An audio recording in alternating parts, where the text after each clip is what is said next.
Salut et bienvenue sur Dynamic Step, le podcast où sport et motivation se rencontrent pour t'aider à atteindre tes objectifs et réaliser tes rêves. Dans chaque épisode, nous allons t'apporter des conseils pratiques, des histoires inspirantes et des entretiens avec des experts et des passionnés pour te motiver à donner le meilleur de toi-même dans tous les aspects de ta vie. Que tu sois un athlète chevronné, un amateur de sport ou simplement quelqu'un cherchant à améliorer son lifestyle, ce podcast est fait pour toi. Alors accroche-toi bien, let's go.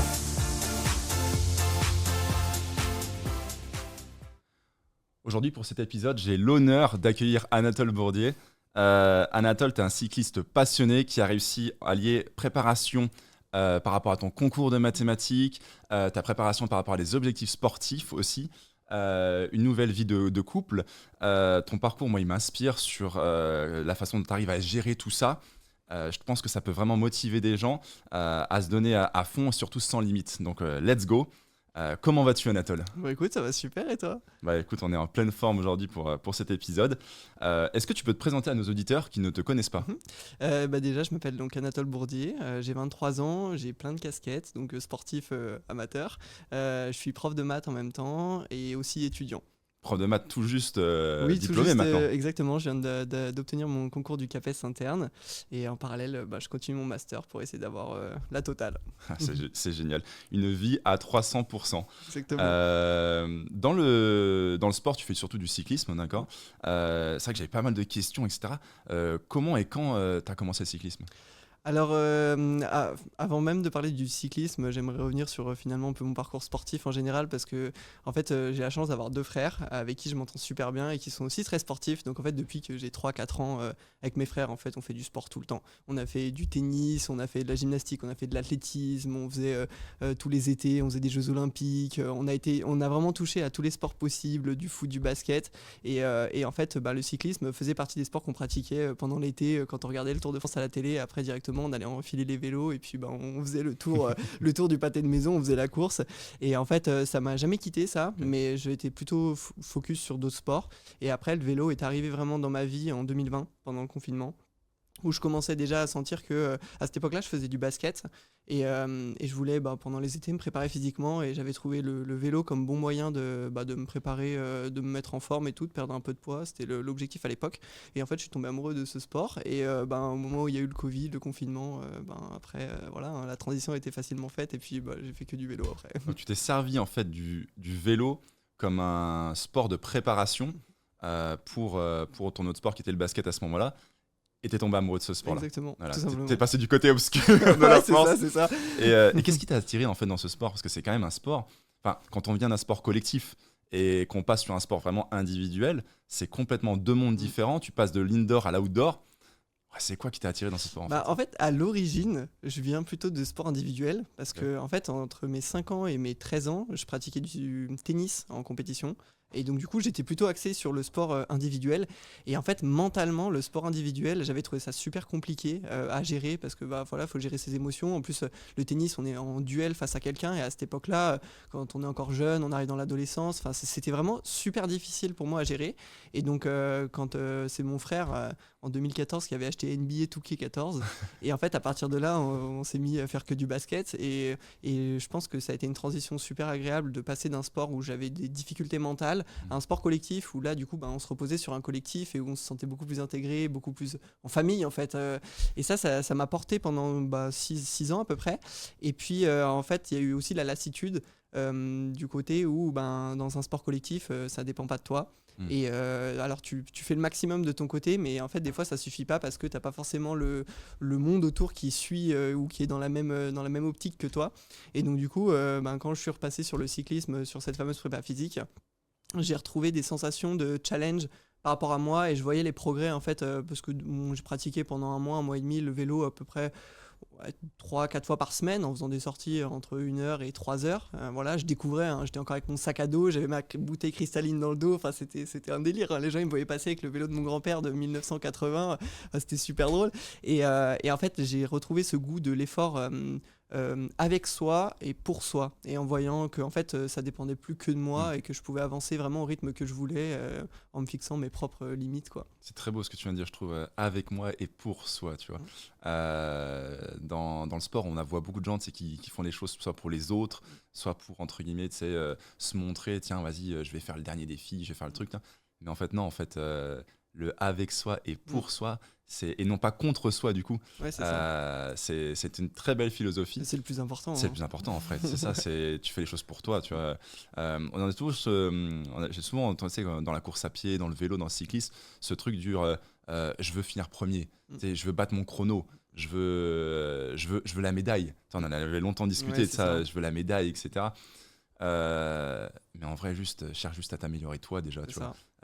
Tu sais, moi, quand je pars sur mes ultras, le but, c'est juste de finir. C'est ça, mais en fait, c'est un peu ça, c'est-à-dire que à partir du moment juste où tu franchis la ligne d'arrivée sur quelque chose que tu pensais impossible de faire peut-être quelques mois à l'avance et qu'en fait tu finis par le faire, c'est déjà ça la plus grande victoire. Et c'est vrai qu'après sur les compétitions, quand on met tout ça bout à bout sur des années de travail et que à des moments il y a des résultats qui tombent sur des scratchs ou voilà ou en catégorie, voilà, quand il y a vraiment quand on finit par récupérer une coupe, c'est impressionnant parce qu'on se dit en fait on a utilisé le bon carburant, c'était juste la motivation personnelle et intrinsèque, et à la fin on a une récompense, on va dire, voilà, aux yeux de tous, mais bon, c'est la cerise sur le gâteau, on va dire. C'est vrai que tu vois, personnellement, moi j'ai arrêté le fait de vouloir des médailles parce que j'ai compris dans le trail et dans l'endurance, quoi qu'il arrive, à moins d'arriver à 80 ans, donc de durer vraiment en longévité sur ce sport-là, j'avais pratiquement aucune chance. Mais c'est vrai je trouve qu'il y a un vrai goal personnel de se dire, comme tu disais, tu vois, aujourd'hui je pense que je suis pas capable d'aller faire ça. Let's go. Tu vois, let's go. Je vais m'entraîner, je vais mettre tous les moyens autour pour y arriver. Et en fait, je vais me montrer personnellement que je suis capable, montrer aux autres aussi que il y a les limites, en fait, on est là pour les dépasser, les casser, tu vois, toutes ces limites mentales qu'on se met. Et je trouve que c'est ce qui est beau dans l'entraînement, dans la difficulté. Toi, le dernier trail que je fais, à un moment donné, j'en peux plus, je m'assois, je suis là. Et après, je me dis, mais waouh, tous les entraînements que tu as fait, tu peux pas abandonner, quoi. C'est pas possible. Non, c'est sûr. Tu es tellement dans le dur tout le temps, tu peux pas abandonner. Puis après, je pense que tu vois, sur toute la préparation qu'on fait, en fait, on se remet en danger, on repart à zéro à chaque fois qu'on recommence une préparation pour un objectif, et tu reconstruis tellement de choses qu'après, effectivement, quand tu es dans le dur sur la compétition, tu sais que tu peux pas lâcher et que tu vas pas lâcher aussi parce que tu t'es préparé, tu t'es construit vraiment quelque chose, que ce soit mentalement, que ce soit physiquement, tu t'es construit pour cet objectif, pour cet événement, et après t'es imperturbable, quoi. Il y a plus rien qui peut t'arrêter, bon, à part des cas extrêmes, mais bon, c'est autre chose. Et par rapport à tout ce qui est entraînement, etc., ça fait maintenant quoi, 2 ans et demi qu'on travaille ensemble, 2 ans et demi, 3 ans c'est ça. à peu près. Est-ce que tu peux revenir sur ces 2 ans et demi, 3 ans, présenter un peu ta structure d'entraînement, comment toi, même si on était tous les deux à la travailler, mais comment toi tu l'as vécu aussi, les courses que tu as faites, en fait présenter un peu ces 2 ans qui viennent de passer, tout simplement. Déjà c'est une sacrée histoire, juste déjà aussi notre rencontre, parce qu'à l'époque moi je me souviens que on s'est rencontrés en décembre 2021, tu venais d'ouvrir ta salle de sport, et c'est un de mes anciens coéquipiers de basket que tu as coaché, Corentin Cognard, qui m'a forcé la main, mais comme pas possible, pour que je vienne m'entraîner à cette fichue salle où je voulais pas aller, tu vois, parce que j'avais horreur de m'entraîner à la salle de sport. Je précise bien, hein, monsieur est passé de l'indoor à l'outdoor et il ne voulait plus revenir dans une salle de sport. C'était fini. Franchement, c'était horrible. Alors, moi, la vision que j'avais de la salle de sport, en fait, c'était juste soulever de la fonte et tout, et je voyais aucun intérêt pour le cyclisme. Et donc du coup, il m'a forcé la main, et puis après, je t'ai rencontré, et c'est vrai que ça a matché tout de suite de la manière dont ton fonctionnement, de comment tu travaillais. Donc après, si je devais résumer, je pense ces 2 années et demie qu'on a fait ensemble, c'est de l'apprentissage.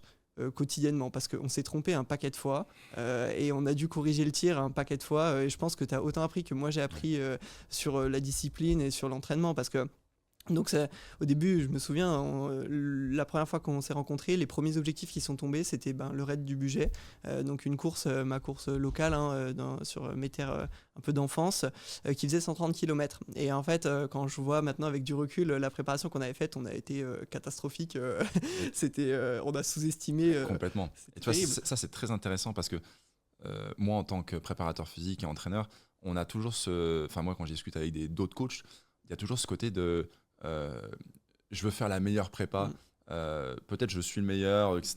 Tu vois, mais on est persuadé de donner le meilleur plan. Et heureusement d'ailleurs, parce que sinon on n'est pas persuadé, C'est sûr. finalement on peut pas emmener nos athlètes avec nous. Mais avec l'expérience et le temps aussi, je suis aussi persuadé que quoi qu'il arrive, dans 10 ans, je me dirai waouh, mais qu'est-ce que j'ai fait, tu vois. Alors ça ne nous a pas empêché d'avoir des résultats, Ouais. mais parce que c'est ce qui est beau aussi dans le sport, et c'est qu'il n'y a pas de vérité. Et je trouve que c'est vraiment un milieu qui est très enrichissant là-dessus, dans le sens où tu n'as pas de vérité à partir du moment, par contre, où tu es convaincu de ce que tu fais, que tu arrives à emmener tes athlètes avec toi et qu'eux, ils ont confiance en toi. Tu peux vraiment gravir des montagnes, dépasser toutes les limites imaginables possibles. Mais il faut avoir cette capacité aussi à se remettre en question et à se dire waouh, là, ok, c'est passé, mais il faut vraiment que je corrige le tir. Tout à fait, puis c'est un processus quand même qui est assez long, et en fait on est obligé de passer par ces phases-là, parce que si on passait, enfin entre guillemets, si on réussissait tout de suite tout le temps, ça serait trop beau. Bah, ça serait trop beau et trop facile. Et puis on serait pas là en train de discuter. On serait pas là en train de discuter, et puis il n'y aurait pas la même saveur aussi de tout ce qu'on accomplit. Parce qu'effectivement, au début, je me souviens, on faisait 2 séances de muscu par semaine, je roulais peut-être 150, 200 bornes par semaine, et puis bon, en fait presque dans une optique un peu course à pied, où je me souviens qu'il y avait beaucoup de récupération, parce que voilà, et donc du coup, j'étais allé un peu les mains dans les poches, et j'avais entièrement confiance, et puis ça a manqué, quoi. Ça a été trop court, et du coup après ça on a revu toute la structure, hein, donc voilà, par rapport à sur ce fameux raid du budget, j'ai eu un accident après qui m'a contraint à m'arrêter pendant un moment, et après quand on est reparti au charbon ensemble, on a vraiment tout reconstruit, et je me souviens qu'on est passé dans une dimension complètement différente. La structure était complètement différente, le suivi était complètement différent, tous les entraînements étaient beaucoup plus calibrés aussi, plus de suivi, et après ça a permis de faire une année 2023 quand même assez exceptionnelle, et puis là on est dans le prolongement, enfin après disons que quand l'année 2023, quand elle a complètement fonctionné sur la manière dont on a travaillé, donc du coup par rapport à ce que tu me demandais, la structure, on était entre 10 et 15 heures d'entraînement par semaine, on faisait des cycles de 3 semaines, je me souviens, progressives, et puis une semaine de repos, donc ça faisait un cycle de 1 mois, quoi. Et on alternait, il y avait, il me semble, 2 à 3 séances de muscu par semaine, et puis après tout le reste c'était des entraînements de vélo à fond, quoi, hein. C'était tous les jours, hein, c'était du 7 jours sur 7, voire même des fois 2 fois par jour, à partir du moment où je commençais à avoir un semblant de caisse, quoi. Ouais. C'était dur des fois d'enchaîner, mais bon après ça a super bien fonctionné, et puis ce que j'ai aussi apprécié là, c'est que sur cette approche de saison 2024, on a remis encore en question ce qu'on avait fait en 2023 pour continuer à avancer, et pas s'enliser dans quelque chose finalement qui ça a fonctionné, donc on va refaire copier-coller et puis ça va refonctionner. Non, on s'est dit qu'on allait remodifier aussi, enfin c'est venu toi, hein, bien sûr, mais tu as remodifié la structure, et puis voilà, on apprend en fait, parce que du coup on a pu faire le bilan de l'année 2023, on va faire le bilan après à la fin de l'année, mais disons que ce que j'aime aussi, c'est qu'on change pas de plan toutes les 5 minutes, quoi. C'est que même si voilà, hein, il y a eu des choses à redire l'année dernière et il y aura des choses à redire cette année, mais au moins on est allé au bout du truc et on voit ce qui marche, on voit ce qui marche pas, et puis on préparera la saison prochaine. Donc là, prochaine. il vient juste de m'annoncer qu'il va, dans quelques semaines, il va m'allumer, d'accord. Il y a des choses à redire cette année. Ok, j'ai compris. Un petit peu, mais donc... pas grand-chose, t'inquiète. Je prépare d'avance, je vais sortir le cahier, je vais retravailler un petit peu, j'ai compris. Bon, après, avec tous les entraînements que j'ai séchés, tu vas pouvoir mentir des trucs aussi, hein. aussi. Et ce qui est intéressant, c'est que tu vois, au tout début de notre discussion, et même au tout début de notre aventure, tu étais complètement fermé à l'idée de la salle de sport.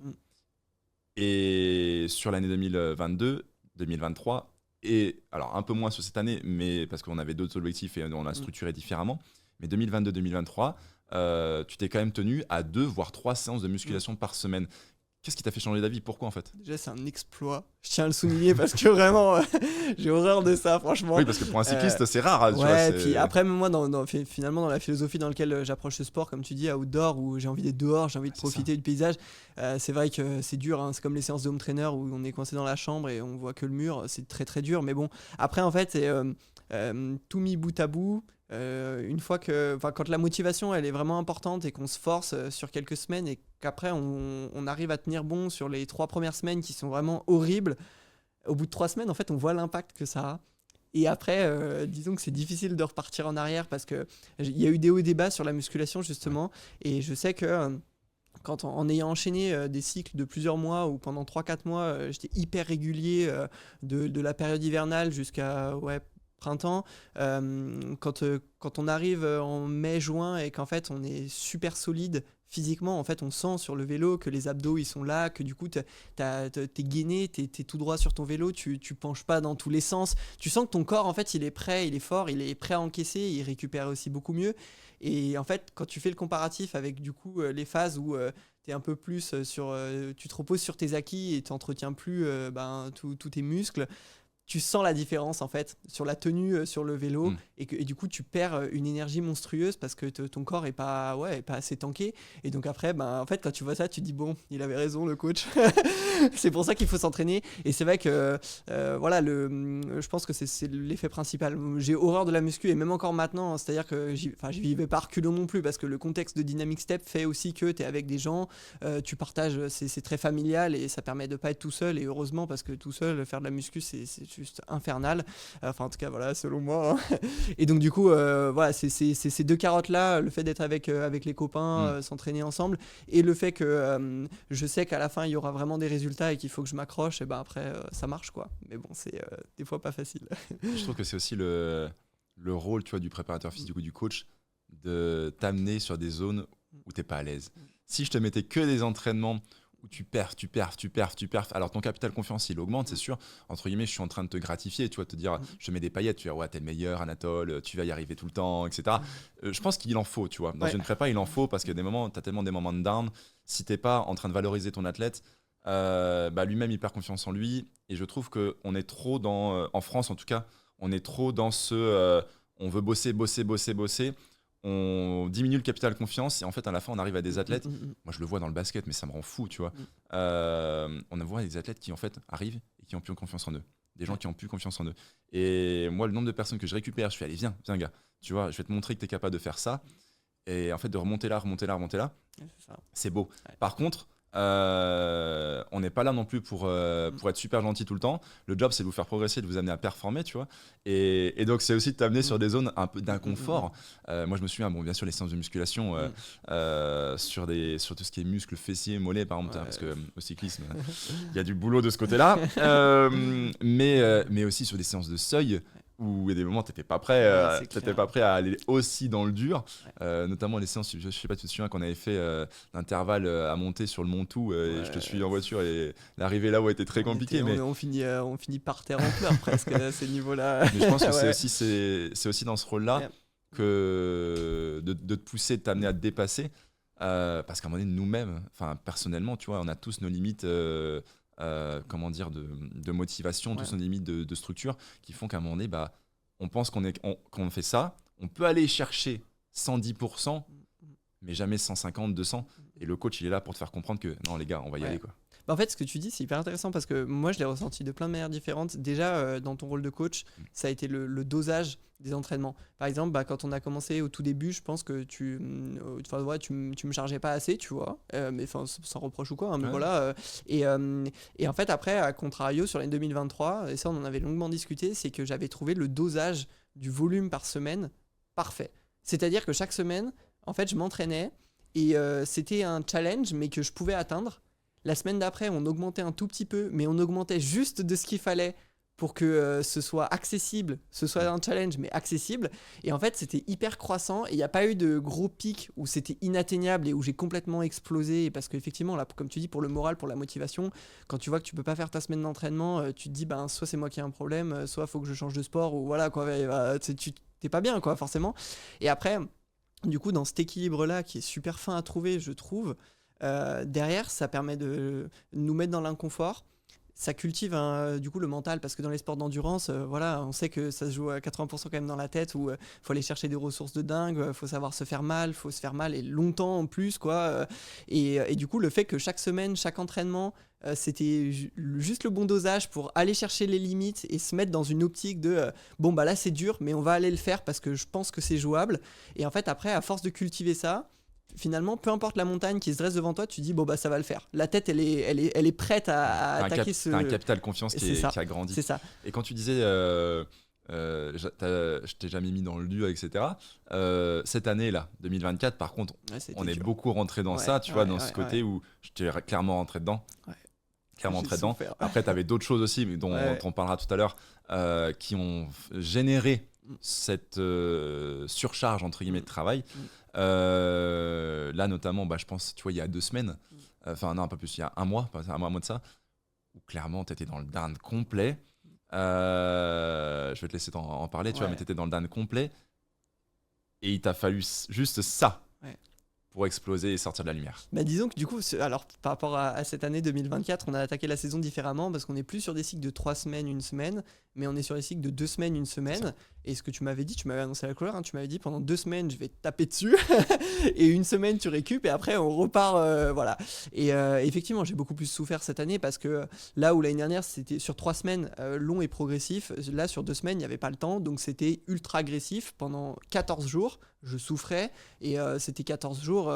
Sur les 14 jours, on était à une trentaine d'heures cumulées d'entraînement facile, avec beaucoup d'entraînements vraiment difficiles, du bi-quotidien, des grosses séances de muscu. Enfin, vraiment, ça a été dur.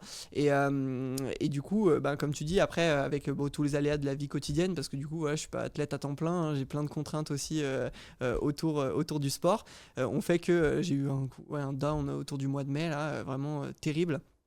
Et en fait, avec du recul aussi, parce que le fameux déclic, en fait, c'est quand on a repris l'entraînement. Parce que là, moi, ma saison 2024, elle s'articulait sur un premier temps que le vélo, là jusqu'à l'Ardéchoise qui a eu lieu il y a 10 jours, enfin 15 jours. Et puis la deuxième phase de l'année, là, c'est objectif triathlon.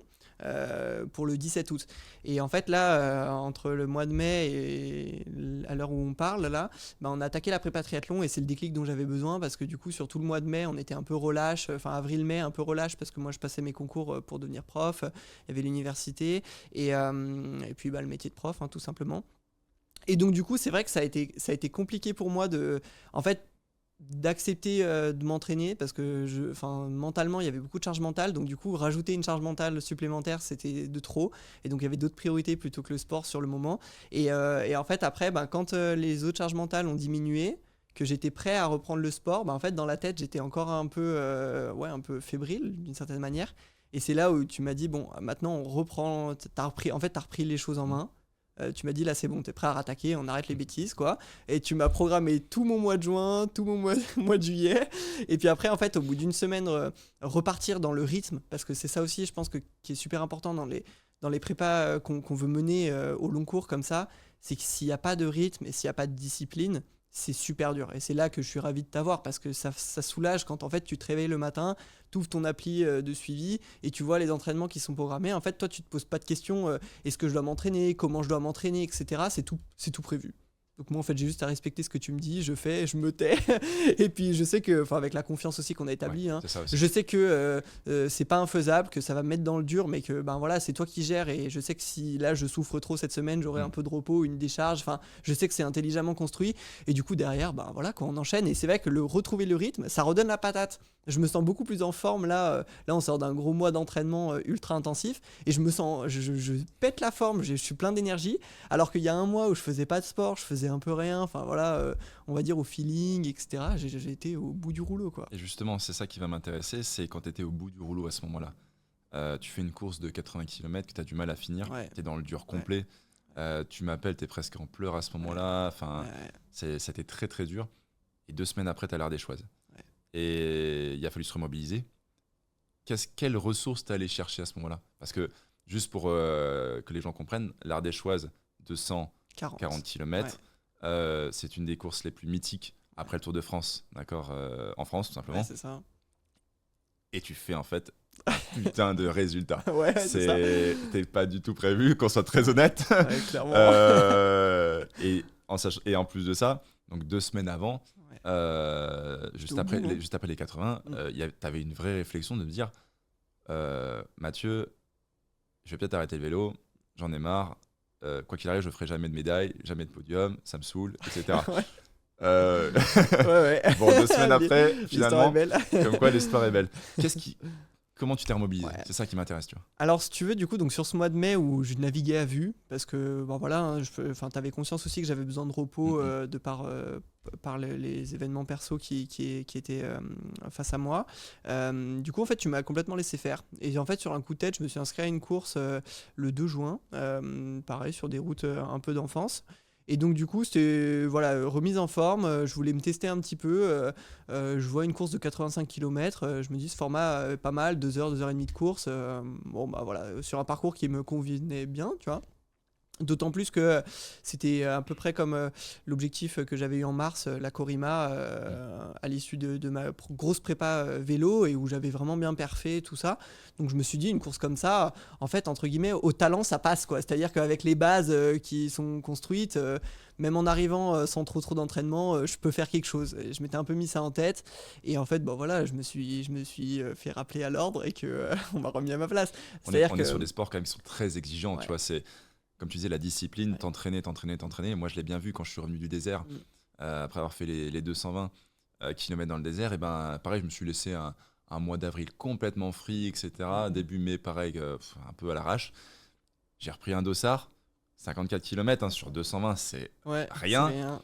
Au bout de 30, j'en pouvais plus. horrible. Gars, j'étais mort, j'étais Bien mort. sûr. Et j'étais, waouh, il est temps de se remettre au boulot là. En fait, c'est ça, c'est que je trouve que ça te remet à ta place. Parce que d'une certaine manière, non pas que j'avais pris la grosse tête ou quoi, mais c'est surtout le côté. Ouais, je m'étais un peu reposé sur mes acquis d'un point de vue physique en me disant, depuis décembre jusqu'à mars, j'ai fait 4-5 000 km. Sur la Corima, je fais une perf. Ensuite, je continue parce que malgré tout, quand je dis que je suis en down complet et tout ça, je continue à m'entraîner parce que, je pense que. Tous les athlètes d'endurance qui ont quand même des objectifs à long terme et quand même une vie, un lifestyle autour de ça, tu t'entraînes quand même si du coup tu fais pas forcément du qualitatif, mais tu continues à rouler un petit peu par semaine, à courir un petit peu, tu t'accroches. Ne serait-ce que pour la santé mentale. Ouais, c'est ça, tu lâches pas complètement du jour au lendemain, voilà. Donc tu t'accroches un peu, mais voilà, j'étais vraiment arrivé en me disant ça va passer, c'est pas du tout passé, hein. C'est-à-dire que j'ai tenu 40 bornes avec le peloton de tête, et après j'ai complètement explosé. Et complètement explosé au sens propre, c'est-à-dire que en fait j'avançais plus, quoi. Je me suis retrouvé à me faire doubler par des mecs où je me suis dit, ah Nat, c'est pas possible, tu vois. Après bon, c'est comme ça, et c'est vrai que tu franchis la ligne d'arrivée. Et en fait, avant même, sur les 20-30 derniers kilomètres, je savais que j'étais vraiment au plus bas. Et en fait, j'ai passé 1 heure et demie à réfléchir sur en fait, comment on rebondit. Et c'est ça que, après, je pense, quand on parlait du mental et de la construction mentale, c'est ça aussi. C'est-à-dire que le premier réflexe, ça n'a pas été de me dire, bon, je rage quitte, quoi. Ça a été de me dire, bon, maintenant, comment on rebondit, qu'est-ce qu'on fait, va falloir répondre à ça proprement, quoi.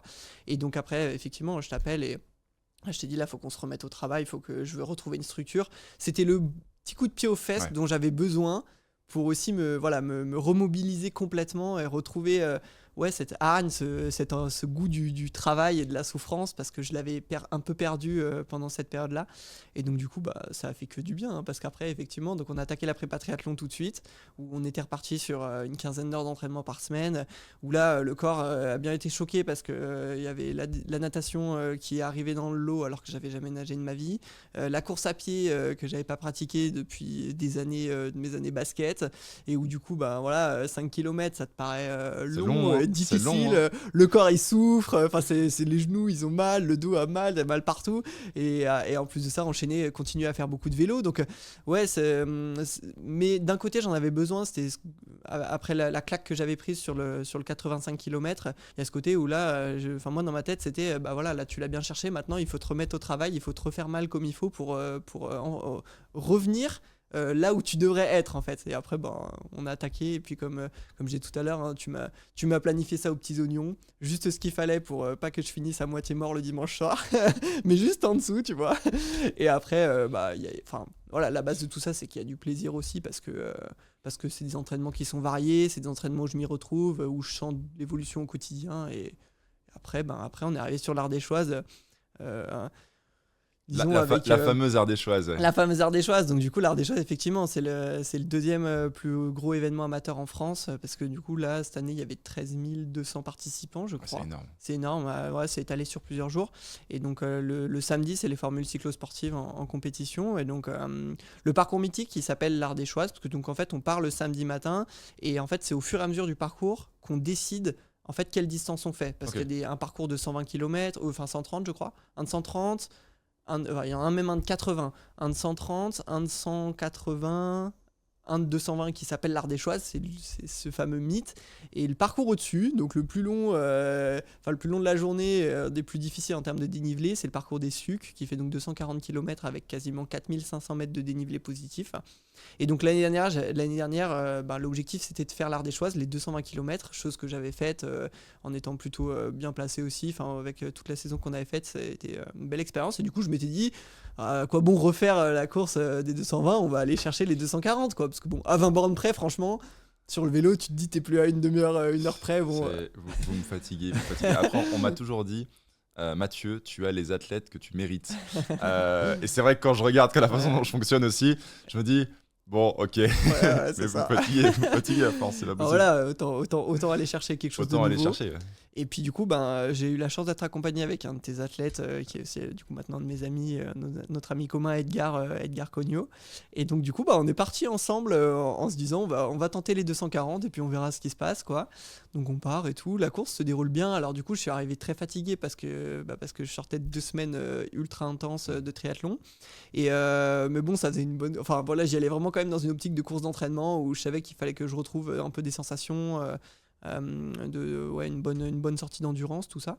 Et en fait, au final, avec Edgar très compétitif et très en forme, il m'a bien tiré. Hein, on s'est bien complété sur la course où lui était un peu feu follet, c'est sa première course très longue. Donc du coup, je le calmais un petit peu au début de course, puis à la fin de la course, c'est lui qui me tirait parce qu'il avait gardé du jus et tout ça. Et non, il a été incroyable. Et donc on a fait la course vraiment, on est partis ensemble, on est arrivé bras dessus, bras dessous. On a vraiment vécu l'aventure ensemble. Et en fait, la surprise, c'est qu'on fait premier, deuxième de notre catégorie. Vraiment, quand je vous dis surprise, c'est vraiment la surprise. C'était pas du tout prévu. Vraiment pas du tout, parce que donc arrivé à l'Ardéchoise, donc le départ était à 7h, on est arrivé vers 17h30 à peu près. Et en fait, il y a une zone pour prendre un petit repas d'après-course qui est offert par l'organisation. Donc on prend notre repas, et puis vers 18h15, ils commencent à annoncer qu'il y aurait les podiums de l'Ardéchoise et du parcours des Sucs. Et donc du coup, ils commencent par le parcours de l'Ardéchoise, donc on était en train de manger, et puis voilà, on savait qu'après il y avait le parcours des Sucs, donc on s'est dit on va aller vers le podium pour voir. Et en fait, voilà, ils annoncent le podium scratch, on est clairement très loin. Ce que j'allais dire, juste pour donner un peu une idée aux personnes qui nous écoutent ou qui nous regardent, le gagnant des Sucs, il met combien de temps ? Il me semble qu'il met 7h55. 7h55 et vous 10h. Nous on est à 9h57 exactement. 9h57, ouais. D'accord, voilà. Ouais. Non, mais c'est pour bien préciser, parce que tu vois, depuis qu'on nous écoute, ça, on pourrait se dire, ouais, mais attends, mais Anatole, c'est un athlète, il est monstrueux, moi je me représente pas du tout par rapport à lui. Non, en fait, t'es quelqu'un de normal, ouais. juste qui t'entraîne et qui te donne les moyens, c'est tout. T'es Et pas dans le top, t'es pas non, pro, on est très loin de perfer sur ces. On est d'accord, oui. Franchement, gagner scratch, faire une victoire en scratch sur un parcours comme ça, je suis pas sûr d'en être capable un jour. Mais du coup, c'est pour ça que donc on voit ça, on voit le podium, on voit les temps qu'ils ont fait, on se dit waouh, c'est impressionnant. Exactement. Ils sont à quasi 30 km/h de moyenne. Sur 240 km. Ouais, c'est du très lourd quoi. Ouais, c'est violent. Et donc du coup, quand on voit ça, on se dit ouf, compliqué quoi. Puis en fait, donc la catégorie dans laquelle on est, c'est catégorie M1, 18-29 ans. Donc en plus, c'est quand même large, c'est là où il y a quand même beaucoup d'athlètes et tout. Et en fait, du coup, une fois qu'il a fait le podium scratch, le speaker annonce le podium du coup dans la catégorie M1 et il dit voilà, j'appelle Anatole Bourdier et Edgar Cogno. On s'est regardé avec Edgar. Oh, vraiment, notre réaction, en mode, mais attends, mais c'est pas possible, là, qu'est-ce qui se passe, tu vois ? Et en fait, on avait fait premier, deuxième de la catégorie M1. C'est énorme, ça. Incroyable, surtout comme tu disais. 2 semaines avant, tu 2 m'appelles. semaines plus tard, j'étais déprimé en me disant, le vélo, j'en ai marre et tout. Je continue à m'accrocher, mais il y avait quand même de la lassitude par rapport au fait que ça demande beaucoup de temps, beaucoup d'énergie, beaucoup d'argent aussi, parce que c'est un sport mécanique qui coûte cher, et ça, c'est à prendre en compte aussi. Et du coup, j'étais un peu au bout, et puis 2 semaines plus tard, je me retrouve à monter sur le podium de l'Ardéchoise, et là, tu te dis, waouh. En fait, c'est beau, et ça concrétise aussi des 2 années et demie de travail vraiment très intensive. Et ça vient mettre, comme je disais tout à l'heure, la cerise sur le gâteau, parce que même si on n'était pas monté sur le podium, le fait de revenir, de le faire, nous on l'a fait donc en 9h57, on est à 25 de moyenne, on fait quand même une belle perf, et par rapport à nous, c'était un gros challenge, et une belle perf, très fier de moi et tout. Et du coup, le fait d'avoir la coupe en plus, au moins ça restera gravé, et puis ça, je pourrais, le mettre dans ma maison et me dire, purée, j'ai réussi à ramener quelque chose. Ça concrétise des années de travail. C'était pas l'objectif très clairement, justement, mais c'est ça qui est beau, c'est que ça concrétise des années de travail, ça concrétise le chemin que tu as parcouru. Oui, c'est ça. Je trouve que c'est encore plus beau, tu vois, dans ce côté où t'as pas abandonné. T'aurais pu te dire, Mathieu, c'est bon, tu me casses les couilles, entre guillemets, viens, on arrête, on passe à autre chose. Et en fait, non, tu t'es accroché, tu m'as rappelé, allez, maintenant on se remet au travail. Alors moi, faut pas me le dire 3 fois. C'était reparti tout de suite, en plus par rapport à l'objectif qu'on a de triathlon et tout. Donc, t'es arrivé fatigué sur la course parce que c'était une course de préparation. Mm. Et c'est là que t'es le meilleur, en fait. On s'est rendu compte que toi, c'est quand t'as un peu les jambes lourdes, Ouais. que t'arrives à sortir de ta Ça. zone de confort, à trouver des ressources pour level up le truc, tu vois. C'est exactement ça, ouais. Et tu prends le plus de kiff en Et plus. c'est ça qui est impressionnant justement dans la construction mentale, c'est qu'en fait c'est en explorant qu'on a trouvé que effectivement que je fonctionnais comme ça aussi et que c'est généralement que c'était sous fatigue que j'étais le meilleur. Et c'est les erreurs qu'on a faites plutôt dans notre rencontre hein, qui ont fait aussi que j'ai eu l'accident, ces choses-là aussi parce qu'effectivement je me connaissais pas encore, tu me connaissais pas vraiment encore, Ouais, tout c'est ça. ça. Et maintenant on connaît pas la formule qui marche, mais en tout cas la direction qu'il La faut direction vers suivre laquelle on veut aller, quoi. pour que ça fonctionne bien, quoi. J'ai une question pour toi. Ouais. Quel est le plus grand défi mental que tu as pu vivre dans le sport? Ah, c'est une très bonne question. En fait, j'en ai pas trop qui me viennent en tête comme ça. Ou celui où tu as dû vraiment aller chercher des ressources, tu vois? Ben justement, j'ai envie de dire déjà le plus proche de moi comme ça a été sur le parcours des Sucs avec Edgar, où il pourra témoigner, hein, mais et en arrivant sur les 90 derniers kilomètres, j'ai eu un énorme coup de mou, mais vraiment énorme. Et à tel point qu'on a dû s'arrêter. Il a été incroyable. Je me souviens qu'il m'ouvrait carrément les gels pour pas que j'ai à ouvrir.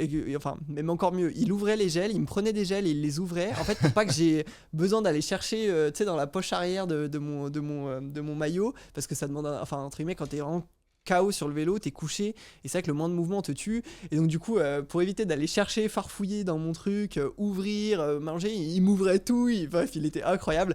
Et en fait, à ce moment-là, je me souviens que je m'arrête complètement et je lui dis Edgar, tu sais, si tu veux y aller, fonce parce que là je suis au bout du bout, quoi. Et il me dit non, il me dit je te lâcherai pas, si c'était l'inverse tu me lâcherais pas, donc on continue ensemble, je t'attends, récupère bien et là après on repart et tout.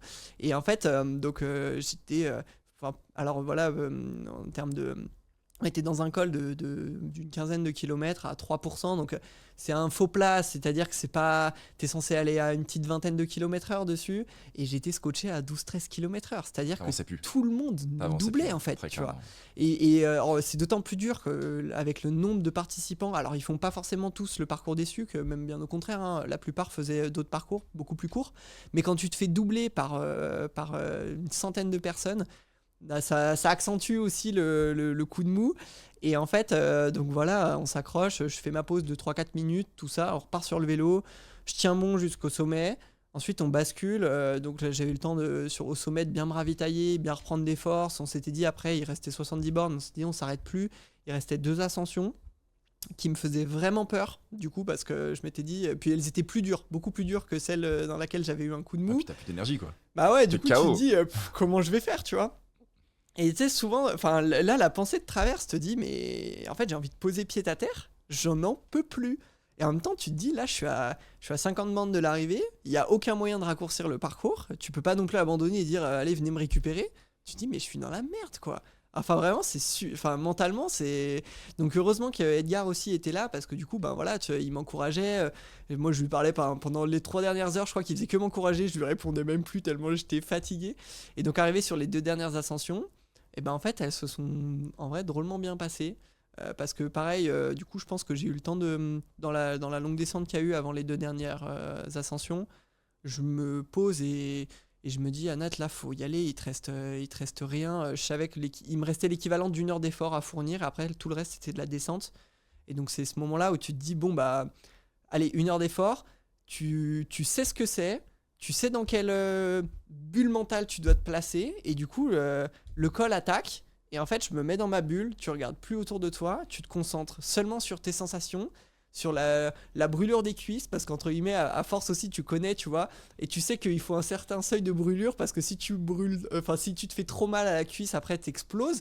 Donc du coup, tu vas te trouver la juste limite dans laquelle tu sais que tu peux tenir 1 heure, et après tu baisses la tête, tu fermes les yeux et tu te concentres que sur un coup de pédale après l'autre. T'es presque dans une méditation à ce moment-là, enfin c'est très particulier.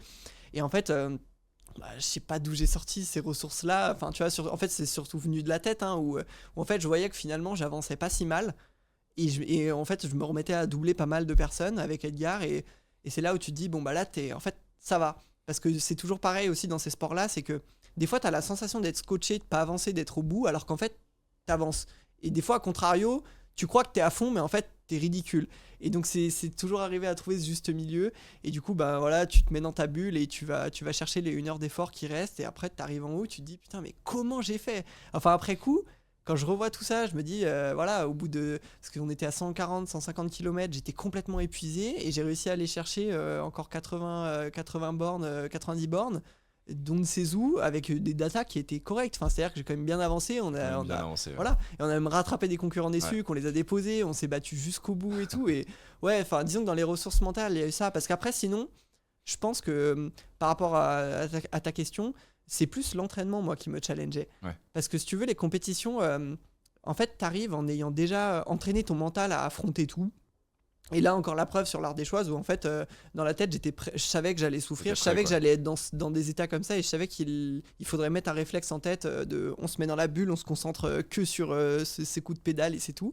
Alors que le plus dur, c'est à l'entraînement, parce qu'à l'entraînement, tu t'attends pas forcément à ça. Enfin, dans ta tête, t'es pas prêt parce que tu t'entraînes pour ça aussi. Donc du coup, moi, c'était plus les entraînements où je me souviens que tu sais, quand il faut se lever à 6h du mat pour à 6h30 monter sur ton vélo, faire 1 heure de vélo, ensuite tu vas au travail, ensuite tu rentres du travail, t'essayes de choper une micro-sieste de 15-20 minutes parce que t'es complètement KO, t'enchaînes avec l'université, et après le soir, t'arrives à la salle et t'as Mathieu qui te dit séance de force quadri, et là tu te retrouves à faire les énormes squats avec tes machines là où il y a 150 kilos, et là genre t'as envie de mourir quoi. Mais après tu vois, tu fais, et c'est là que dans la tête du coup, enfin voilà, tu te laisses pas le choix, t'es entouré, et donc tu dis bah allez, on y va. Et en fait à la fin de la séance, tu te dis ah purée, j'ai réussi à le faire. Et encore mieux, c'est qu'à la fin de la séance, en fait tu te sens mieux que au milieu de ta journée où t'étais dans le dur et tout ça. Et en fait tu te rends compte que bah c'est, je trouve, les sports d'endurance, et puis même ce lifestyle là de s'entraîner en fait voilà, bi-quotidiennement aussi, d'être tout le temps dans une prépa, dans un cycle, etc.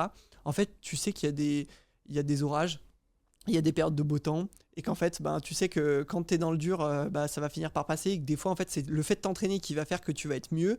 Et des fois, quand tout va bien, faut aussi te préparer à te dire attention, parce qu'à tout moment, ça peut dérailler complètement, et il faut se préparer aussi, quoi, tu vois. Je trouve que c'est ça qui est beau dans ces sports-là, en fait, c'est que t'auras beau t'entraîner, t'auras beau avoir accumulé un maximum de kilomètres, quoi qu'il arrive, le jour quand t'es dedans, là, quand t'es dans la compétition et que ça part, il peut arriver plein de choses. Ouais. Il peut arriver tellement de choses que moi je pars toujours du principe que tu vois, on se construit une boîte à outils. Moi je vois vraiment, c'est l'ultra trail, les ultra distances, l'endurance comme ça.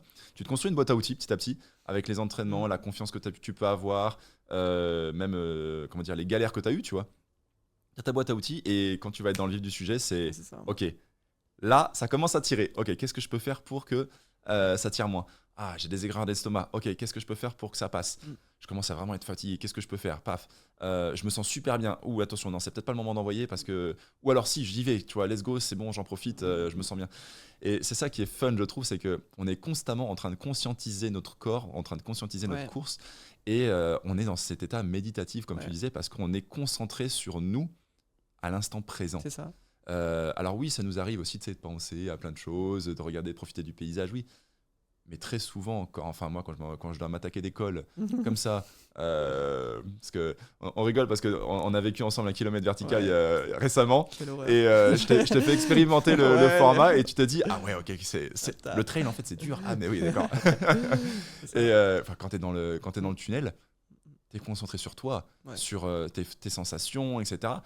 Et donc t'es dans ce moment presque méditatif, tu vois. Et je trouve ça super fun de se dire ok, là j'ai ça, comment je peux faire pour avancer, comment je peux faire pour continuer, comment je peux faire pour surtout ne pas abandonner, en fait, c'est ça, et réussir à me challenger. Presque cette question tu te la poses même pas. Je sais que mais moi, non, c'est naturel. Tu vois, alors dans la tête t'as envie de poser pied à terre, t'as envie des fois de complètement envoyer balader le truc, mais en même temps à aucun moment dans ta tête tu te dis je vais lâcher. Non. Même si t'as envie d'abandonner, tu dis non mais tu vas le faire. Et comme tu dis, en fait c'est ça, c'est que après avec l'entraînement, avec l'expérience aussi, en fait t'es paré presque à toute situation, et tu sais que t'as déjà fait pire, ou que en faisant ça tu vas répondre t'as des problèmes gastriques, tu vas faire ça et ça, et puis ça va aller mieux après, et puis voilà, tu trouves, comme tu dis, un peu tu trouves des solutions. Ouais, c'est ça. Mais je trouve, enfin, c'est impressionnant, c'est que tu prends un tel recul sur ton corps à ce moment-là. En fait, il y a la tête et le corps, quoi. Et en fait, c'est vraiment la tête, faut qu'elle manage le truc et pas qu'elle rentre trop dans le jeu du corps, le corps te dit stop à tout instant en fait. Quoi, tu vois. En compète, c'est 90% du truc. Les 10%, tu les as construits par tout l'entraînement que tu as fait avant, très clairement. Ça sert. Faut pas prendre aux lettres, à la lettre ce que je dis, hein, parce que tu vois, si tu me dis c'est 90% de mental et 10% de physique, bon bah je m'entraîne pas, tu vois. Non, c'est les 10% de physique représentent 90% de ton temps par contre. Ouais. C'est vraiment ça, je leur dis. Hein, les 10%, tu vois, les 10% de physique en compétition représentent 90% de ton temps d'entraînement. Par contre, en compétition, tu dois pas avoir à réfléchir à ces 10% de physique.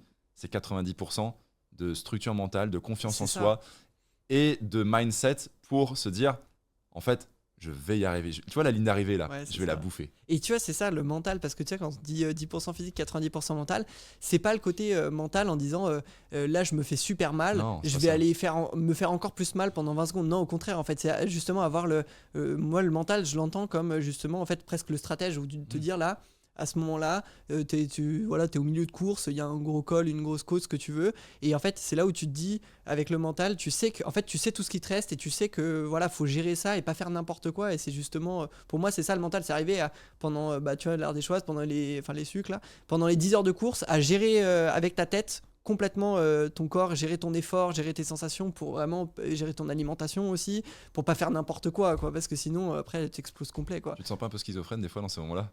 En vrai, pas trop, ça va. Ah ouais, moi complètement. En fait, au contraire, disons que, enfin, je vois ce que tu veux dire, mais c'est plus ce côté. Moi, j'ai vraiment l'impression de faire qu'un à ce moment-là, parce qu'en fait, du coup, t'es tellement connecté avec ton corps, avec tes sensations, qu'en fait, t'es pas tout seul. Alors oui, du coup, t'es pas tout seul, donc c'est ce qu'on pourrait, voilà. Mais en même temps, tu vois, c'est une harmonie que tu trouves avec toi, et en fait, après, quand tu développes ça, je trouve que c'est magnifique, parce que ça t'accompagne après dans toute ta vie, même au-delà du sport, en fait, quoi. Justement, la transition, elle est parfaite au-delà du sport. Merci Anatole. C'était pas du tout prévu. Et au-delà du sport, du coup, là, ça y est, t'es officiellement prof de maths. Cette année, t'as jonglé entre tes études encore, la préparation du concours, très stressant. Je me souviens de longues discussions qu'on a eues sur... parce que, pour que les gens comprennent bien, t'étais à la fac, mais t'étais aussi déjà prof. Et tu préparais ton concours. C'est ça. À côté de ça, tu t'entraînais. Et donc, c'était vraiment une organisation de dingue. Sur l'organisation, on y viendra juste après. Moi, j'ai juste une question pour le côté prof, un peu. On va pas en parler 3 heures, mais pourquoi prof de maths ? Sérieusement. Alors, en fait, la raison, elle est simple, et je pense que ça va dans la mentalité que j'ai dans le sport ou quoi. En fait, ça a été un challenge à la base, les mathématiques. C'est-à-dire que au lycée, enfin même au collège, généralement, enfin ma scolarité, elle s'est très bien passée. J'avais des capacités et tout, donc ça roulait tout seul. Et en fait, arrivé au lycée, j'aimais tout. C'est-à-dire que j'aimais les cours d'histoire, j'aimais les cours de philosophie, j'aimais les cours de SVT, j'aimais les cours de physique, j'aimais les cours de maths. En fait, il y a tout qui me passionnait. Par contre, le sport aussi, j'espère quand même. Oui, non, bien sûr, parce que j'étais en fait à cette époque-là au lycée, j'étais en sport-études basket justement, donc ça faisait partie complètement de mon quotidien. Hein, mais disons que scolairement, c'était voilà, toutes les matières me plaisaient. Et en fait, arrivé au moment de un peu de faire des choix d'orientation, j'ai fait le bilan en fait sur toutes les matières. Et en fait, je me suis rendu compte que la seule matière qui me challengeait intellectuellement, c'était les maths. Non pas que les autres matières me demandaient pas un effort et tout, hein, mais en fait, je me souviens que dans toutes les autres matières, tout coulait de source. C'était logique, il fallait apprendre, on ressortait, ça allait très bien. Par contre, les maths, il y avait des choses que je ne comprenais pas, et il fallait que je passe des matinées, 3-4 heures, à me casser la tête sur un truc, pour finir par le comprendre. Et une fois que j'avais passé le step, c'était acquis pour toujours. Et après, on s'attaquait à un autre truc à comprendre super dur, et on enchaînait. Et j'étais pas le meilleur en maths en plus dans ma classe, hein, mais c'était juste ce côté challenge, moi, qui me plaisait. Et du coup, au moment de faire les vœux, je me suis dit, qu'est-ce que tu veux faire plus tard ? Est-ce que tu veux faire un truc où finalement, t'apprends, tu recraches et tout ça ? Ou alors un truc qui finalement te challenge, te met un peu dans la difficulté, mais tu sais le chemin, et tu sais qu'au bout... Après, je trouve que du coup, les mathématiques, c'est une science cumulative. Donc en fait, tu cumules tout ce que tu apprends, tout ce que tu comprends, et ça t'aide après à affronter la suite. Et donc du coup, je me suis complètement lancé pour ça, quoi. C'est-à-dire vraiment juste le challenge. Parce que en fait, le sport... je voulais me le garder en à côté, en loisir, je voulais découvrir par moi-même, expérimenter par moi-même, et du coup je voulais pas je voulais pas que ma vie elle tourne que autour du sport. Et donc du coup je voulais garder ça sur la côté, en faisant beaucoup, hein, bien sûr, mais en le gardant sur la côté, et garder les sciences, le challenge intellectuel avec les maths. Et après, pour ce qui est de l'enseignement, ça m'est venu assez jeune. En fait, depuis que j'ai 12-13 ans, en fait, depuis que je suis rentré dans le monde du basket, je me suis rendu compte que j'adorais en fait transmettre, aider les autres, parce que en fait mon petit frère faisait du basket aussi à l'époque, et du coup j'étais passionné, donc j'allais aussi à ses entraînements. Je jouais sur le panier d'à côté et tout, pendant qu'il s'entraînait, et en fait très naturellement je me mettais à donner des conseils, voilà, avec le peu que j'avais appris, hein, mais tout ce que j'avais appris je voulais déjà le transmettre en fait, aux coéquipiers de mon petit frère et à mon petit frère et tout ça. Et donc du coup en fait au fur et à mesure sa coach me dit, mais en fait est-ce que tu voudrais pas venir faire assistant coach avec moi, ça pourrait être sympa, on serait deux et tout. Donc je dis bah oui, donc c'était des U13 loisirs, hein, tu vois, j'étais en U15, voilà. Et en fait après, au bout d'une année j'ai adoré ça, et je me suis dit mais en fait je veux transmettre. Et en fait après le calcul était simple, je savais que je voulais du coup transmettre dans ma vie, et je savais que je me lançais enfin voilà, je voulais à l'époque je savais pas que je voulais faire prof de maths, mais du coup je savais que je voulais transmettre, et je voulais faire du sport à côté, je voulais garder vraiment beaucoup de temps pour mes loisirs, mes passions, et en même temps transmettre. Je me dis mais le métier de prof c'est parfait, parce que alors c'est un métier qui voilà, bon, dans le temps horaire on est à une vingtaine d'heures de cours par semaine. Bon, avec la préparation on arrive voilà sur des volumes horaires par semaine assez enfin voilà, une semaine de travail normale, hein, mais on a quand même beaucoup de vacances, beaucoup de temps libre, enfin on peut gérer notre temps, c'est pas qu'on a beaucoup de temps libre, mais c'est qu'on peut le gérer vraiment comme on veut, on peut le moduler, et on a un avantage de jamais forcément trop finir trop tard non plus, que ton boulot tu peux le faire le dimanche soir, si tu as envie de rouler le dimanche matin, que ton mercredi après-midi si tu veux le prendre off parce que tu es au collège, voilà, bah, tu le prends off et puis tu bosseras le samedi. Enfin, tu peux moduler beaucoup je trouve, et puis voilà, il y a les vacances d'été, il y a les vacances qui font que je savais que je pourrais après m'investir dans toutes les passions qui sont les miennes dans la vie, dont le sport en particulier. Et après vu que je me suis lancé dans les maths, je me suis dit maths, enseignement, je me suis dit prof de maths, et puis voilà, c'était parti quoi. 1 + 1 ça fait 2 quoi. Ouais, c'est ça, tout simplement. Logique mathématique quoi, tout simplement. Tu vas me démontrer que ça fait pas 2, mais bon. Et c'est quoi ta vision de l'enseignement ? Je te pose cette question parce que on m'a questionné là-dessus récemment sur c'est quoi ta vision, Mathieu, de la préparation physique, sur la façon de la transmettre. Et j'étais là, tu vois, moi j'aime bien quand je transmets ma vision, quand je coach un athlète, j'aime bien m'adapter à l'athlète. On m'a souvent demandé, mais Mathieu, t'es passé du basket à la course à pied, t'es passé de la course à pied au trail, t'es passé de la course à pied au triathlon, t'es passé de la course à pied au ski, mais tu peux pas tout connaître. Et puis je vais être très honnête, je ne connais pas tout, tu vois. Mais ce qui m'intéresse personnellement, c'est la personne, tu vois. Et j'ai une phrase là qu'on m'a dit récemment, et alors je la connais pas par cœur, c'est pour ça que je vais te la lire.